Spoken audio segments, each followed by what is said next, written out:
Dobrý deň. V tejto časti sa pozrieme, ako manažovať stránky v systéme Refinery CMS. Prihláste sa do stránky na vašej doméne /Refinery. Z ľavej ponuky vyberte modul stránky. Po kliknutí na tento modul stránky sa vám zobrazí stromová štruktúra vášho webu. Na jednotlivé menu môžete kliknúť, čím otvoríte danú sekciu.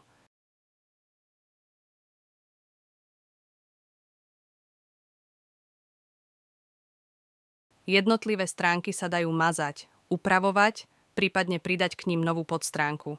Ak kliknete na ikonku oka, zobrazí sa vám náhľad stránky.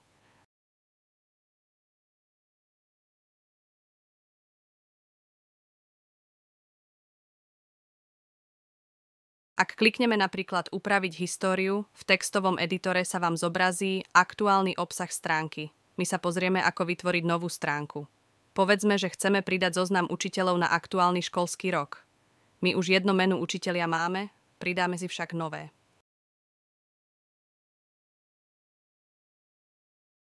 Nazvime to učitelia, nové menu.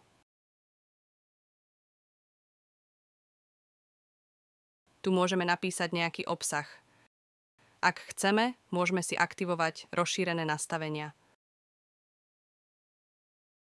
Napríklad šablóny vzhľadu, názov menu, prejsť na prvú podstránku alebo presmerovať túto stránku na iný web. Do tohto políčka zadajte hodnotu vtedy, ak v ľavom hlavnom menu chcete mať inú hodnotu, ako je názov stránky. Odporúčam zadávať aj titulok prehliadača, prípadne popis, vďaka čomu bude stránka ľahšie nájditeľná cez webové vyhľadávače.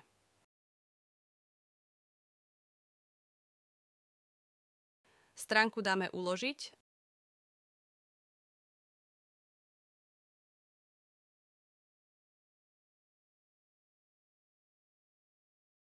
a v stromovej štruktúre vidíme novú stránku Učitelia nové menu. Pridáme novú podstránku a pridáme novú podstránku pre aktuálny školský rok.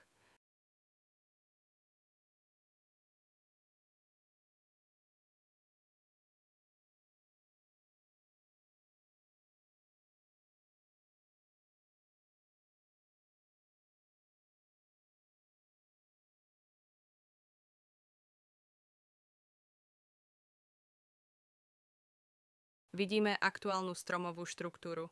Vieme si stránku zobraziť na frontende, ako vyzerá. V ľavom menu vidíme Učitelia nové menu a tu vidíme obsah stránky. My sme však pridali dve zanorené stránky a tým pádom sa nám nezobrazuje menu druhej úrovne. Pretože šablóna vzhľadu je typu show. Ak chceme zobraziť submenu, musíme prekliknúť šablónu vzhľadu a kliknúť Uložiť. Teraz sa nám zobrazia v obsahu linky na jednotlivé stránky, kde bude aktuálny zoznam učiteľov. V prípade, že chcete, viete zmeniť aj preusporiadanie stránok. Kliknite Zmeniť usporiadanie stránok. Jednoduchým drag and drop spôsobom môžem meniť stromovú štruktúru stránky. Po kliknutí na Uložiť usporiadanie sa zmeny aktivujú a uložia.